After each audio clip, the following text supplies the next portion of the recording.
Good morning, good afternoon, and good evening. Welcome to the Qatar Open Innovation webinar. So the two projects we're going to talk about today are in partnership with the Ministry of Labor, and I'm excited to be the host for this session. Let me start with introducing myself. I'm Nida Al-Awlaqi. I'm the Director of Innovation Programs for the government sector at the Qatar Research, Development and Innovation Council, and I'm in charge of managing the government open innovation projects. And we have our distinguished guest from the Ministry of Labor, Dr. Hussam Qasimi. He's a technical project manager and a solution architect in the Ministry of Labor. He holds a master's degree in software engineering from the University of Oxford, and also obtained his PhD from the University of Lyon in the field of AI-based NLP. And he's going to share more details about the two projects and answer any of the technical questions you may have. Regarding the agenda for today, we will start with an introduction about QRDI and also the Qatar Open Innovation Program. Then we will hand it over to Dr. Hussam to talk more about the two projects, the two innovation calls. Then we'll talk about the application process, how to submit a proposal. Then we will have the Q&A session before we end the webinar. So let me begin with a word about QRDI. So Qatar Research, Development and Innovation Council was established in 2018, representing a new milestone in Qatar Research, Development and Innovation agenda. The Council's first mission was to develop a national strategy that would optimize RDI activities and help realize the country's overarching goals and ambitions. The Council accomplished this mission at the end of 2019, having drafted the Qatar Research, Development and Innovation Strategy 2030. The Council also brings together prominent national and international figures from across the different sectors, government, industry, and academia, and draws on the wealth of knowledge and expertise of individuals from the various disciplines. So one of the first programs that was launched by QRDI is the Qatar Open Innovation Program, which aims at connecting opportunity owners who are, in this case, our government entities and our large local enterprises with local and global innovators to develop innovative technological solutions. So the way this program works, we work first with our local entities, either government entities or large local enterprises, to identify the areas where they would like to pilot innovations in order to enhance their performance and competitiveness. And after we identify their needs and opportunities, we articulate these opportunities in call for proposals, which we publish in our portals as well as other global portals to reach out to as many companies as we can that can provide the best technology solutions for the opportunities we have. And once the calls are published, we allow a period of 2 months for companies to apply. And after that, we begin to assess these proposals and we select the best proposal in collaboration with the opportunity owner, and in this case, it's the Ministry of Labor. And after we select the proposal, of course, we partner with the selected company and allow them to begin the implementation of the piloting exercise with the opportunity owner. So from QRDI side, we will be facilitating the engagement of companies with our local entities in Qatar, and also we provide the funding required for the piloting exercise that will be conducted inside Qatar. And what we also provide to innovators within the framework of this program, we provide them with an access, of course, to the funding required for piloting, which is up to $100,000. We also facilitate commercial agreements with local large enterprises and government entities. We also facilitate the company registration office inside Qatar. And also we provide the company an access to the local accelerators and incubators that exist in Qatar. Another thing that we provide to companies is also the support for accessing Qatar and also the regional markets.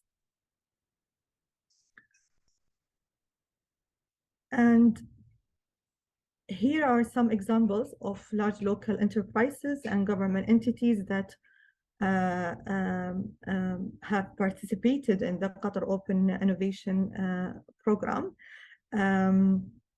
So this program was launched last year in 2022, and up to now, we have more than 20 entities that participated in the program, and we have more than 35 open innovation calls that were published through the Open Innovation Portal.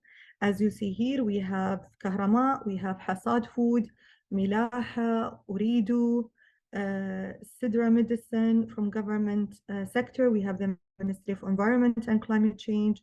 We have the Ministry of Municipality, Ministry of Labor, Qatar Museum Authority. So you can visit the portal if you would like to know more about the participants in this program and also the details of the projects that were launched in collaboration with all those participants. And now I would like to hand over the floor to Dr. Hissam, who will be talking in detail about the two projects and the Ministry of Labor, the requirements of the Ministry of Labor. The floor is yours, Dr. Hissam. Hi, everyone, and welcome to this presentation. And it is my pleasure to present our two open innovation calls for you. Can we go to the next slide? Okay, so first of all, I'll give you a brief introduction to the Ministry of Labor in Qatar. So the Ministry of Labor's main mandate basically is to regulate the labor market in the state. Okay, so it is responsible for organizing the labor affairs and implement labor regulating laws, and as well as making sure that these laws are compliant with the international agreements. The main set of competencies of the Ministry of Labor are as follows. So first of all, the ministry devise and implement the labor law policies. They are responsible for providing authorization for companies to recruit expatriate labor. And they supervise. The third thing is they supervise the fair employability and enforce the labor law. Of course, also they provide or ensure a healthy and safe work environment for the labor in Qatar. And finally, they encourage or expand the participation of the national workforce in the private sector. The main focus of the ministry here is the companies under the labor law or the private sector. So there are some companies that are not part of or under the labor law. So this is our focus in the ministry is the private sector. Okay, so today I'll present to you our two open innovation calls, which are the optimization of certificate attestation process through the blockchain technology. And the second one is the artificial intelligence-driven document analysis. So starting with the first one, which is basically optimizing the certificate and attestation process using the blockchain technology. So one of the, as I said, one of the main mandates or competencies of the ministry is to regulate the labor law, and one of the regulate the labor market, and one of the tools is basically the labor contracts. Okay, part of the labor contract is basically the labor in Qatar needs to submit their contract with their company to the ministry in order to be attested. For some of these contracts, the contracts are attested automatically. These contracts do not require any high level or any university degree, but for some applications of contract attestation, we require a high level degree basically. So the aim of this challenge basically is, and of course these certificates are provided as basically scanned copies as part of the request. Okay, the aim of this open call is to digitalize and optimize the certification attestation process across government entities. So basically, we want to automate the attestation of these degrees within Qatar initially, and allow other entities to verify these attestations from the source. Okay, so basically, if for example someone is graduating from the Qatar University, his certificate attestation will be put in the blockchain, and our entity as a consuming entity will read this information and make sure that the degree attestation is authentic. So this would automate the process of certificate verification, reduce forgery, and of course reduce the time frames and improve eventually the experience of our customers. So as I said, the initial focus is on a proof concept for the degrees awarded within Qatar, with potential to expand for international degrees. So our approach is basically, first of all, is to implement an efficient and secure blockchain using any of the suggested platforms. The storage of these attested certificates in the blockchain by the issuing entities, making these certificates accessible by other entities to verify their authenticity, develop an API to interface with the blockchain and make it useful, and be able to integrate with it from different systems in the different participating entities, and of course create a distributed network of blockchain nodes, and each node is a tamper-proof replica of other nodes. So basically each entity or each participating entity will have its own node of the blockchain. This would allow it to have all the data every time, all the time, and in a secure manner. Next slide, please.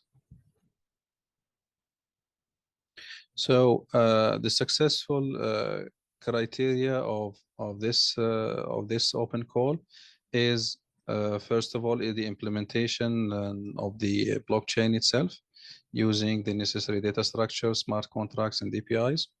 The deployment of this blockchain solution to the participating entities, integrating this solution with our systems and other participating entity systems, fine-tune the solution to cope with the expected growth in terms of the expected loads coming from the different entities, and of course implement the end-to-end security for this solution.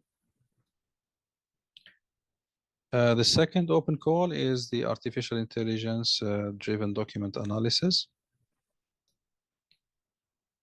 Next slide. So basically, this open call is related also mainly to the contract attestation service.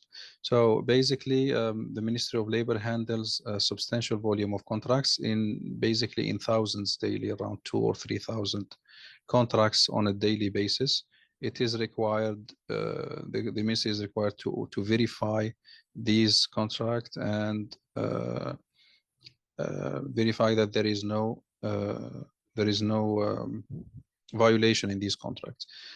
For most of the contracts now, they are automatically processed but for the contracts with higher that require a high level degree, our employees and the ministry needs to verify these degrees and make sure that they are compliant with the job in the contract, etc.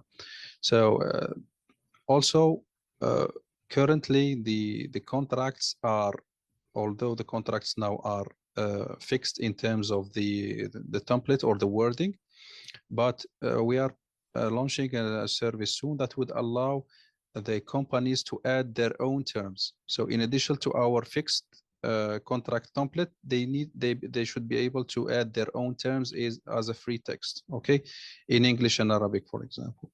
Okay, so the verification of these contracts or these types of contracts is, of course, time consuming, labor intensive, and prone to error, because the employee needs to verify that this term that is written by the company do not violate the labor law and do not violate the rights of the worker. Okay, so it needs to be verified and read thoroughly. Okay, this is, of course, as I said, time consuming, and given the large volume of contracts that we receive daily, this is perceived to be very hard and takes long time in terms of processing. And of course, there is a potential of oversight by our company, by our employees.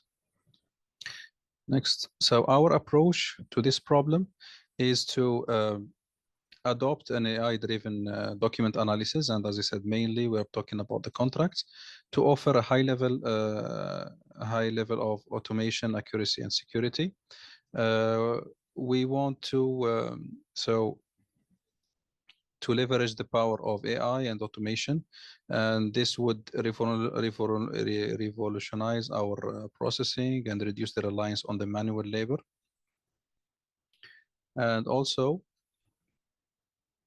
this would basically give assistance to the employees of the ministry in terms of proofreading these contracts, and give the employee insights about the custom terms in terms of their compliance with the labor law. Of course, this system needs to support multi-languages. So basically, our main focus in the proof of concept is the Arabic language, but there is potential to expand it to support multiple languages, because we sometimes get contracts in different languages. Our system, or the current system, supports 10 languages. Next slide, please. So the key success criteria are basically incorporating an AI-based NLP capabilities to understand and analyze the document, the support for multiple languages, and with an Arabic as the main focus in the initially. The model would should provide some data analytic or some data-driven insights. For example, detecting some trends or patterns in the contracts or in the contract terms, which would maybe lead to improvement in the MOL operation or the MOL internal process. The model should be, of course, accurate as much as possible in its analysis and validation. It should be, of course, secure and provide data privacy for these contracts, especially if it's deployed in the cloud, for example. It should be able to integrate with our existing systems. And of course, it should be scalable to accommodate the growing volumes of documents that we received by MOL. Thank you very much.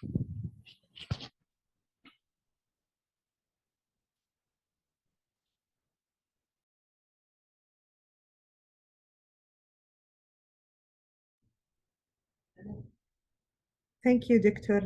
Hussam, for the great presentation. I think now the requirements of the ministry are clear to the solution providers.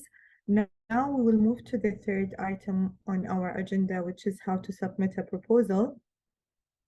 So I think most of you have already seen visited the portal. So this is a snapshot of our website. When you reach to our website through this link,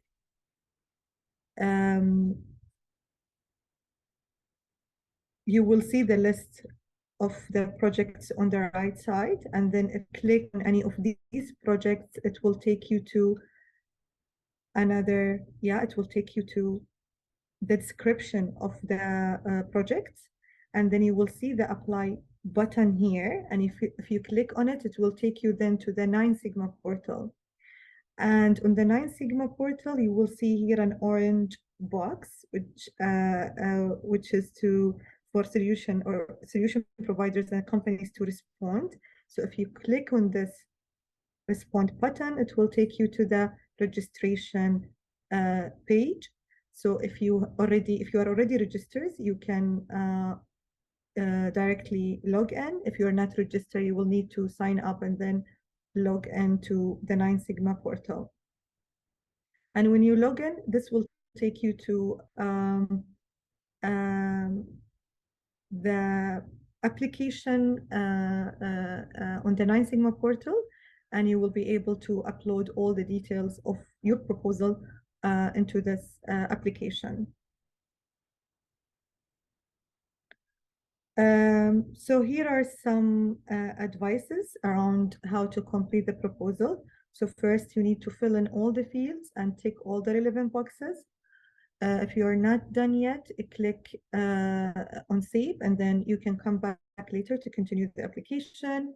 If you forget to click on the submit button, then when you complete your proposal button, make sure to click on the submit when you complete your proposal button. Otherwise, your proposal will stay in the draft status and it won't reach to either 9 Sigma or neither to 9 Sigma nor to QRDI. And I would like also to remind you that the submission deadline for both projects will be on November 30th. So now with that, we come to the Q&A session. I can see some questions on already there in the chat. So for the rest of we've received around 10 questions for now. So if anyone else has any questions, feel free to share them through the function, the question function. I will try to answer the ones that are related to the program itself, and I will direct the technical questions to Dr. Hussam. So I can see that there's a question here about universities. You mentioned about companies. How about universities? Could you please elaborate on your thoughts regarding universities? I assume that this person is asking about if universities can apply or submit solutions. So the main applicant or submission should come from a company. However, if the company is collaborating with the university, that's okay.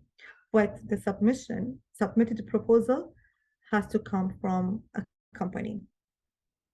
And then there's another question about, I think it's a technical question. Have you considered the SSI model, which pretty much address both scopes using verifiable credentials? I would direct this question to you, Dr. Hussam. Sorry, which question, Nada? Can you? The question is about the SSI model, if MOL have considered this model, because it would address both scopes using verifiable credentials.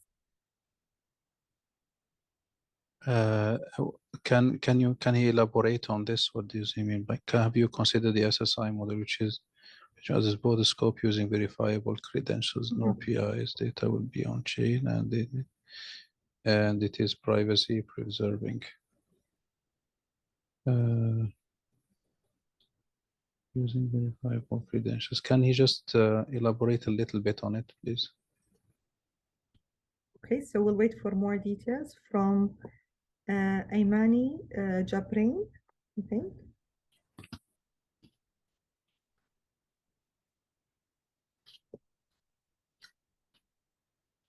There is also another question. I think it's a technical question, Hussam. Do you already have labeled contracts to train the AI engine? Basically, we have, as I said, in the current service, all our contracts are fixed in terms of the terms and the template. It's one template everyone uses. But before this service, we had the contracts were not fixed, and each company provides its own contracts. So we have this as data that could potentially be used for training the model. Okay. There's another question. How much pages to submit, please? If this person is referring to the proposal that will be submitted, there is no limit. There is also other technical questions for you, Dr. Hussam. For the certificates project, which government entities will have nodes, and what is their contribution to the governance of the network? Initially, it will be between the Ministry of Labor and the University of Qatar as an issuing entity. But potentially, I mean, this is for the scope of the proof of concept. But later, other companies, other entities can join. My understanding, and we have two types of entities: issuing entities and the entities benefiting from this service. So the role is like producer consumer. This is my current understanding.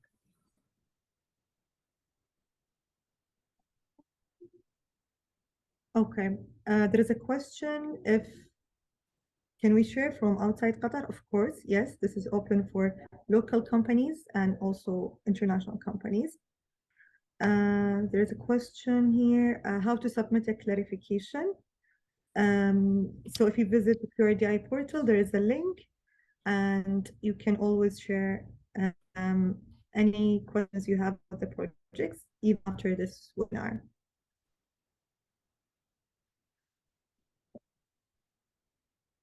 There is a question about the budget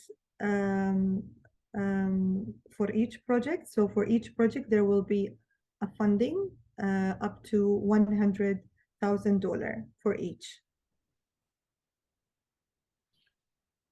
Someone is asking whether the network should be public or would be public or private.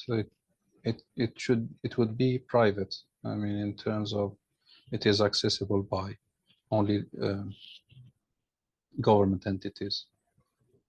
I don't think it would be public, open to public, if this is what you mean. There's a list of questions that were shared by an attendee. All of them, the majority of them are technical questions, so I'll go through them one by one, Dr. Hussam. What's his name? It's better if I can see them. It's anonymous. Anonymous? Okay. Okay. Yeah. So the first question is on the application, considering the limitations in controlling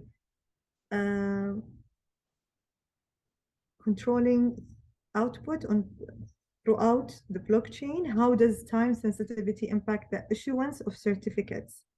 And instead of simply writing it into the blockchain, can we explore other methods in securing the verifiable document? So that's the first question. Sorry, Nada, I think I'm looking at the wrong key. It's anonymous attendee at 429, right? I just want to read it also. No, 427, sorry. Okay, let me. I think you should go a little Yeah, bit. I'm scrolling up now. So, okay, considering the limitation controlling throughput on blockchain, how does time sensitivity impact the issuance? Instead of simply writing into the blockchain, can we explore other methods in securing?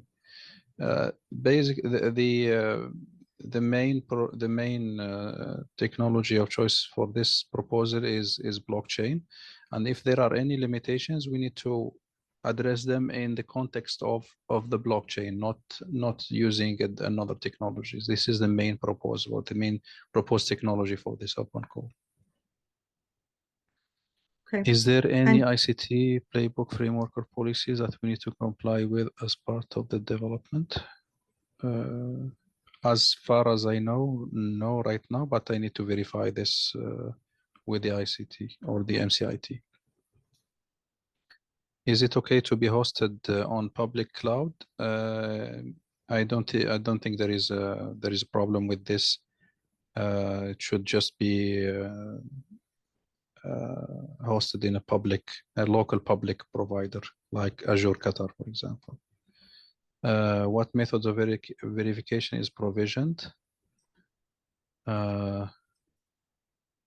This is not clear. Documents are to be digitally attested. Will it just be a degree certificates? It will include, I mean, the initial concept or the initial proof of concept is about degrees, but it is open to be used for attesting other important documents if there's no, but initially it's about degree certificates. Language, will the administrative platform need to be in Arabic? If you mean by administrative platform a UI to administer the blockchain, I don't think there is a need for it to be on. It can be in English. It doesn't have to be in Arabic, because it will be used basically by IT people. Will there be a need for a training plan for source to the end users? Yes, of course.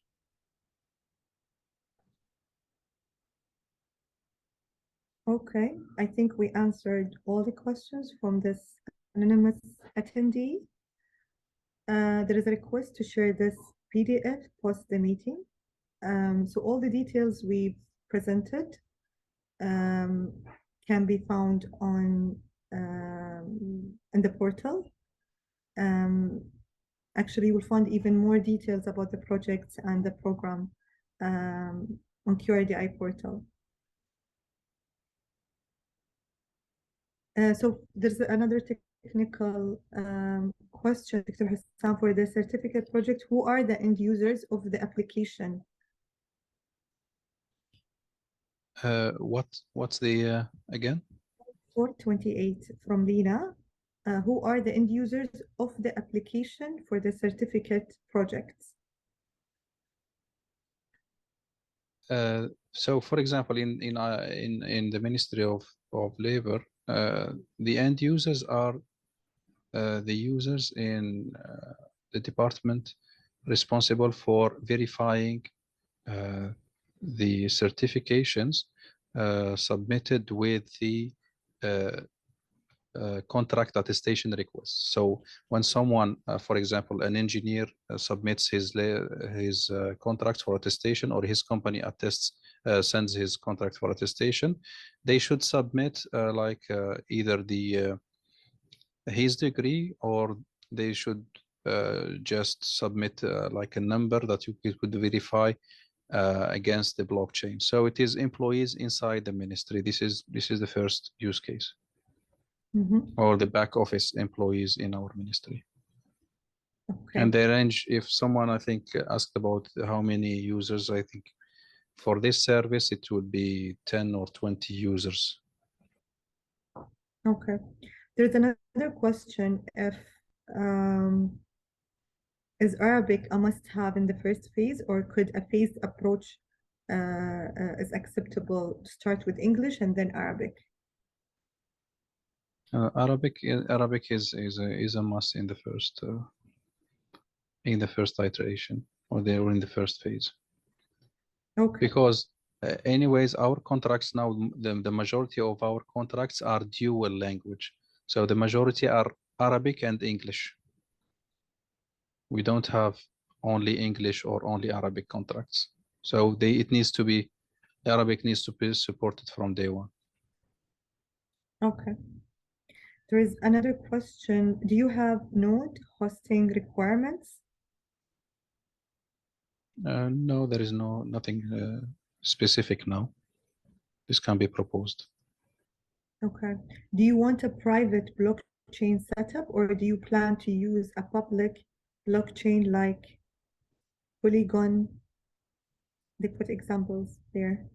Ethereum or Polygon. As long as it satisfies our requirements in terms of the blockchain or the data in the blockchain are private, it's okay, it's fine. This needs to be clarified in the proposal, the proposed solution and how it meets our requirements. So the blockchain is not public. Okay, so if it's private, then it's fine. Doesn't have to be a public blockchain. Yeah, so whatever whatever is your proposal, justify why, even if it's one of those you're mentioning, how it would fit our requirements. As I said, our blockchain or the data in our blockchain is accessible by specific entities in the government. It's not public information. Okay. Another question, how many universities will participate in the pilot deployment of the blockchain project? I think they mean the first phase during the piloting phase. It's one university. One university. Yeah, Okay. one university. Another for the proof of concept. Okay.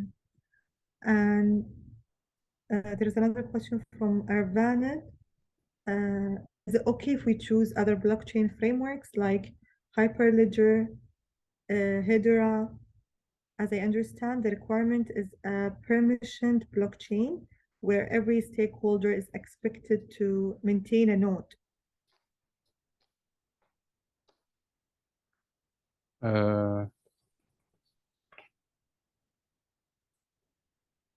Yeah, as far as I said, as far as you complain with which, where is it? Who's the asking? Who's asking? Arvind? Yeah, at what time? 428. 428.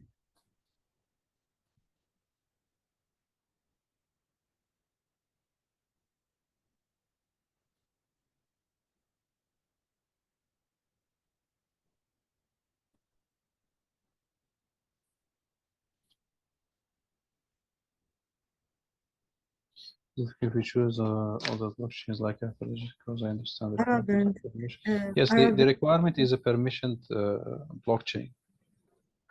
As I said, this is our requirement. So if you have another proposed or another maybe public framework or public blockchain, and you need to clarify how it would satisfy our requirements for it to be permissioned blockchain. As we said, we are not specifying any specific product right now. This is open, but you need to justify any technology or any product you choose.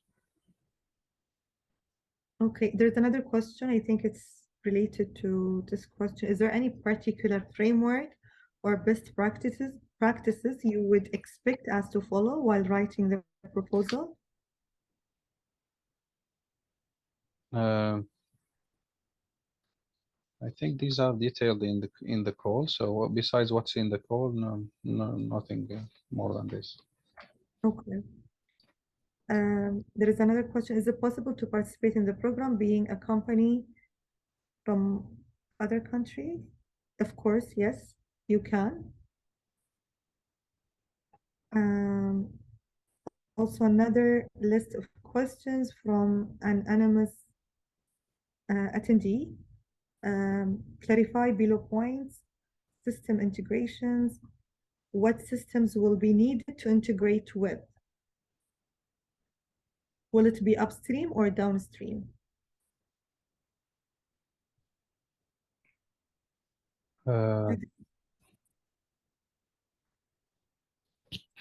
Which one? Okay. What system will be It's needed to an integrate with? So, so basically, our system, I guess, would be downstream. So in terms of, as I said, the model is that we have an issuing authority, which is, for example, university, and another entity, which is, for in this case, the Ministry of Labor, that would benefit from uh, the storage of these attested certificates in the blockchain. So this is basically the main architecture. We have an issuing authority, and we have an authority that is benefiting from this service. So in terms of integration, basically any system integrating with the blockchain, for example, our systems needs an API to integrate with the blockchain. So there needs to be an API that is the interface between the other systems and the blockchain. Is there any technology, of course, that we need to follow? No, as that's answered. Is this okay to be hosted on? Yes, as long as I think it's in Qatar. Yeah. These are. I think we answered these before. Yeah, we answered the question, your question regarding the framework or policies. If it can be hosted in public cloud, we said yes. What methods of verification is envisioned? API, QR code, drag and drop. Verification of what? This is not clear. So, Okay.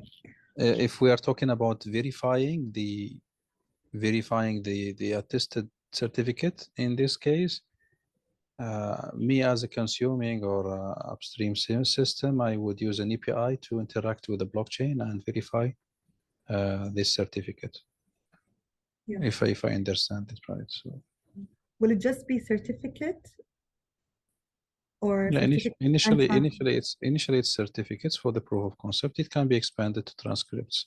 Yes. Will the administrative platform need to be in Arabic for the pilot? Yes, we answered this, right? It has to be in Arabic. Yeah. What is the level of detail or requirements for the implementation plan, milestones that will be required? I think this should be answered by the solution provider, right? When they submit the proposal, they need to detail their implementation plan and the milestones that they would follow, right? Yep. Will there be a need for a training plan of sorts for the end users? Again, I think we're talking about the attestation service or the attestation call. Yeah, there needs to be some sort of training for them on how to interact with the blockchain through the system. Will MOL be able to share the requirements for the pilot trial, or do we have to define? I think the solution provider has to define if the requirements, if they need anything from MOL, right? Again, Nada, sorry. The question is, will MOL be able to share the requirements for the pilot trial, or do we have to define? I don't know what do you mean by defining the requirements. The requirements are defined by us. So, and I think most of the requirements are outlined here. So are outlined in the call. Yes, so, and if they have any other requirements, they should mention that, or they should outline them in the proposal that they will submit. And then based on the requirements, MOL can decide. Correct. For the proof of concept for the blockchain certification, what volume of attestations should be expected for one or more issuers? What volume should be expected? Initially, for the proof of concept, it's not a large volume. It's in the tens or hundreds maximum. Okay. It needs to be. It doesn't have to be very small. It needs to be a little bit large, but not too large. So it needs to be like a reasonable number, like hundreds, maybe also to test the performance of the solution. Okay. Do you have any cloud preference for the solution implementation? Currently, AWS. no, but it needs to be hosted in Qatar. So whatever is available in Qatar. Is there any preference regarding the blockchain? Maybe MOL has internal guidelines? No specific, as long as it's private, commissioned. And if it's not, it needs to be justified how it will meet our requirements.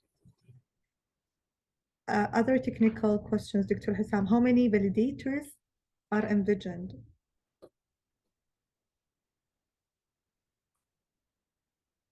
What I are don't get what he means by validators. Does he mean validators in the blockchain? I'm not sure, to be honest. I can either he can. Yeah, this is regarding the attestation, certificate attestation project. What Yes. are TPS you require? You have a preference for a trust layer? Trust layer.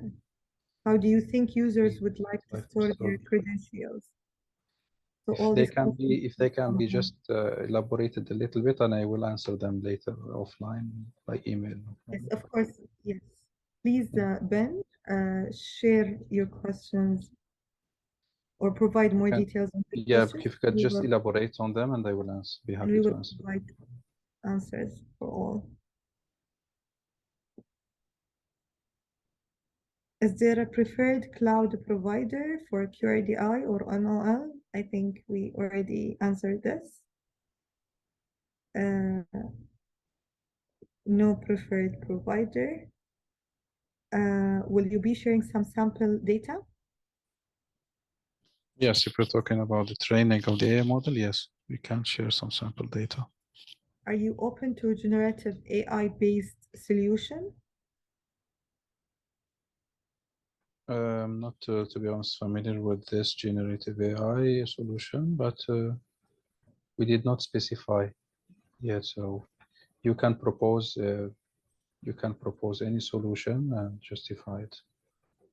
Yeah, so as soon as the solution meets the requirements of MOL, it can be proposed. Yeah, we are not biased to any technology or solution.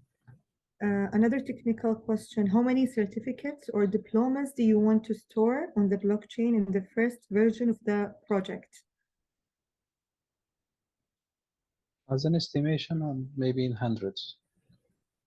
Just this is a proof of concept, so this is a proof of concept. So this is the range I'm estimating for the first version. Okay. There's another project, question, which we already answered. Research center could be considered as a company or not. It has the proposal has to be submitted by a company. If the company is collaborating with a research center or university, that's okay, that's acceptable. But the company should be the proposal owner or the owner of the proposal and the entity that submits the proposal.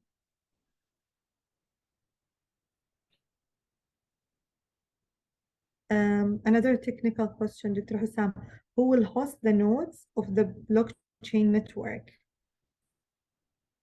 Universities, MOL, who else? From my understanding, all of us. So each one will have his own node. Okay. Is there a requirement to allow? It will be like a distributed network of nodes. So each one will have his own copy. So it's not like a centralized architecture. So if I can answer Ben also, Ben, he said TPS, okay, transaction per second. It's not proof of concept. It's not high. Maybe one, or it's not a very high number of transactions. There is another So question. if we try, sorry, no, so if we say that we have like 2,000, 3,000 contracts per day, out of them maybe we will have like maybe 300, 400 degrees that are not automatically attested and needs verification. So throughout the day, you can make calculation. It's not very high in terms of transactions per second. Is the Go ahead. requirement to allow the public to access the system, or is the environment closed with only MOL and universities accessing it? In the initial proof of concept or initial versions, as far as I know, it's private. It's not visioned to be public.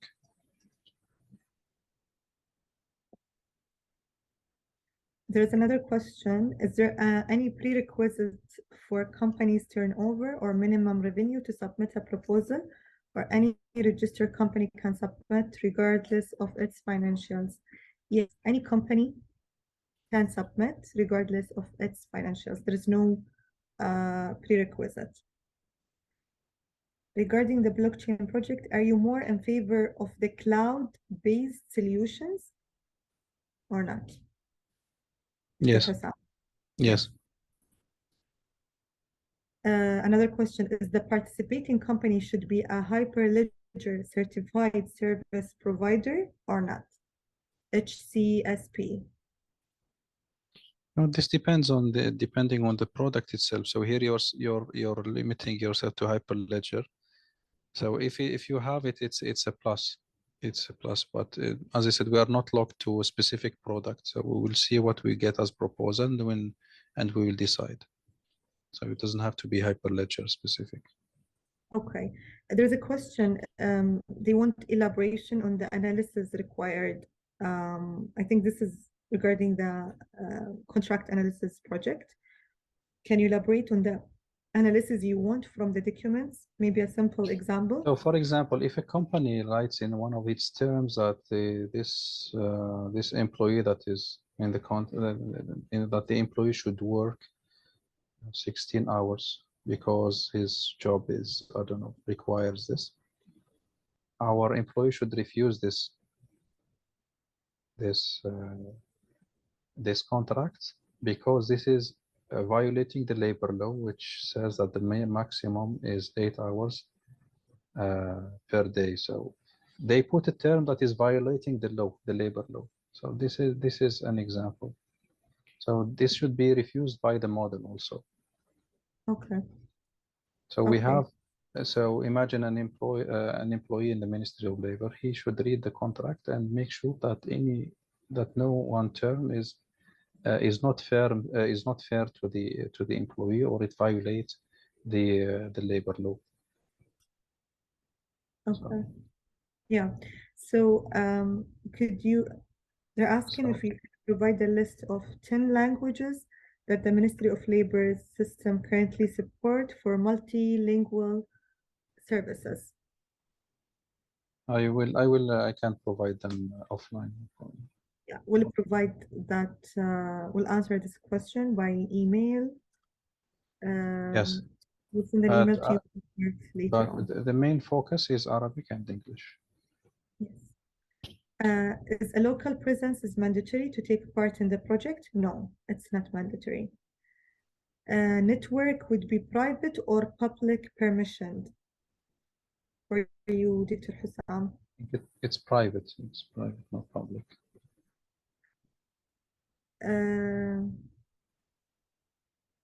Do you expect the document analysis system to detect limited tampering of the terms that could potentially reverse the meaning, for example, or is this for the next version?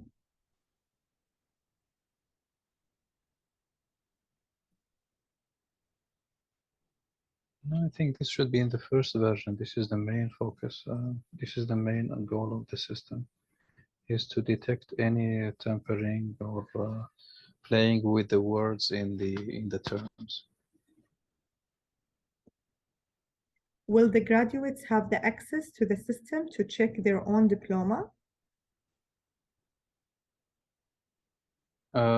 This is not mentioned in the scope, but it could be. It could. Initially, it's used by the government entities. So this is Yeah. the main goal.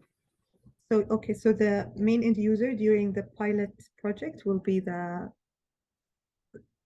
government entities. Yeah. There is another question from Ahmed Al-Malki on the authentication of certificates. As is known, passes through the basis approach and then the Ministry of Education. Thus, the process doesn't start from the Ministry of Labor, but rather from the embassies, Ministry of Foreign Affairs. Will this be included during this stage? What time? At what time is it sent? 4:32. Okay. Ahmed Ahmed. Al-Malki is asking if Ministry of Foreign Affairs and the embassies will be involved, given that Well, the focus in the proof of concept is the certificates issued by local universities. So no universities outside Qatar are involved or embassies are involved. yeah. Yeah, so yeah, for the piloting For the project, piloting, we're focusing on local degrees, not international degrees. yeah.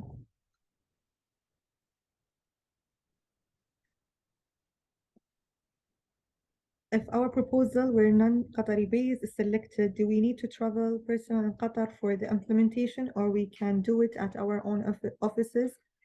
In case of former, how do we do that? Do you prefer Dr. Hassan for them to come to Qatar and pilot it and test the solution with your team?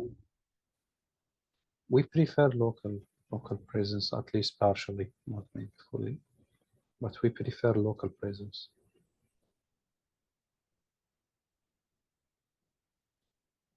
Speaking about the hosting of the system, will the hosting be local only?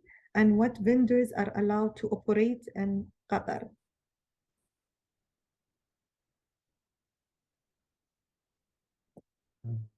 Sorry, I did not. What time is it sent and by who?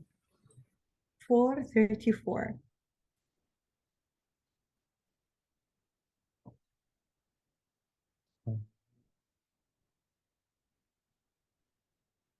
How is From this? Mariana. Speaking about the hosting of the system, will the hosting be local only, and what vendors are allowed to operate in Qatar? Will the hosting be local only? If you're talking about the cloud, yes, it can be on a cloud provider, but this cloud provider should be in a Qatar data center. This, for example, Azure Qatar is in here in Qatar. So, and I think it should be only hosted here in Qatar. This is a governmental regulation. How many labeled contracts are available? I mean, these that do not conform to the templates. Not sure right now. I can answer this later. We can answer this question later. Someone is asking, he's a professor at university and have collaborated with other colleagues from a UK university. Can I apply as a university faculty? The proposal has to come from a company. But if the company is going to collaborate with a university, that's fine, that's acceptable. But the proposal has to be submitted by a company. Can you avail this webinar for participants? The webinar is recorded and it's going to be provided if anyone needs it. How many contracts are processed on average per year? This is on the AI-based document analysis, Dr. Hussam. How many Uh, contracts are on per year, average? per year we can calculate it, but for on a daily basis, we get some like 2,000 to 3,000. The majority of them are attested automatically because they don't require a high university degree. The ones that needs a university degree, I think they are around 20% or something. So we're talking about maybe 200, 300 daily. Okay. Can an OCR service be included with document analysis? OCR service. Yeah, I think it is needed because I think our old contracts are stored as images. Are we strict to use QRDI for blockchain, or can we go with any other frameworks? Yeah, you can propose any framework. You can propose. The system should be able to allow certificates publishing to and for who?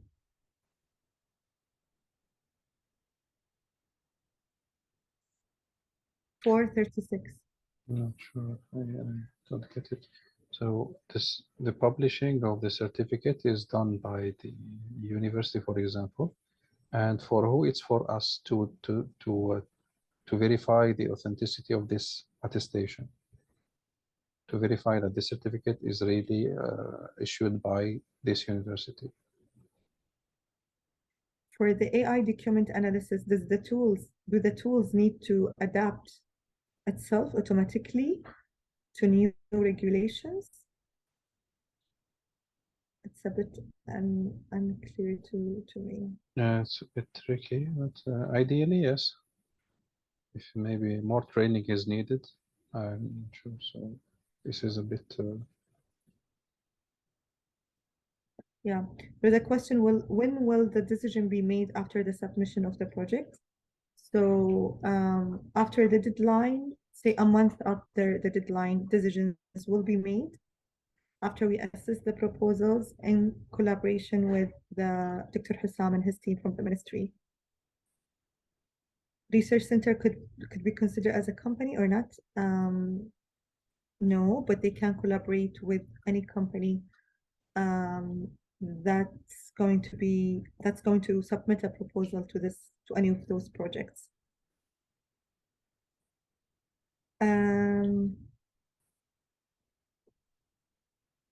What is the percentage of terms that are expected to require reviews?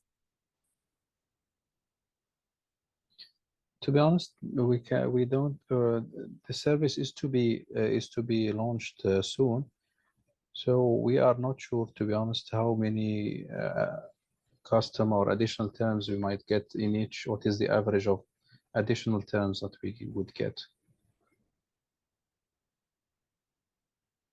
It could range from one or two additional terms to maybe 10 or 20. So we don't have this. The service is not launched yet, so we're not sure, to be honest. What is the type of documents, printed or handwritten? This is from Wael, a question.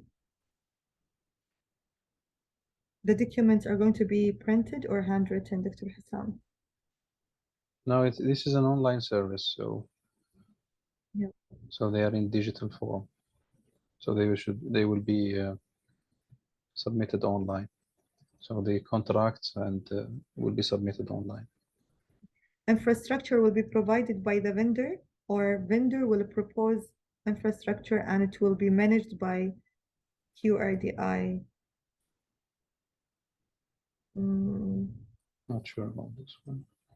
So not sure what you mean by infrastructure, but the requirements for both projects are detailed in the call for proposal. And if the company, the solution provider, require anything from the ministry, they need to specify these requirements in the proposal. And then MOL will decide whether they can provide these items or not. Can you give the list of requirements? I don't understand. All the requirements are listed and outlined and the call for proposals within the portal. Yeah, if you have any clarifications, you can send later Yeah. if you have any questions about the requirements. Okay, I think we exceeded 1 hour, but I'm glad that we've answered already the majority of the questions. So there are some questions left, and we will be answering all these questions by email. So we come now to the end of the session. Thank you, Dr. Hussam, so much for the presentation and for answering all the questions. And I would like also to thank my colleagues, Dr. Rima and Iman, for all the work they did behind the scene. And thank you so much for everybody who attended the session. And we wish you all the best. And we look forward to working with you on developing pilots inside Qatar. Thank you all again and have a nice evening.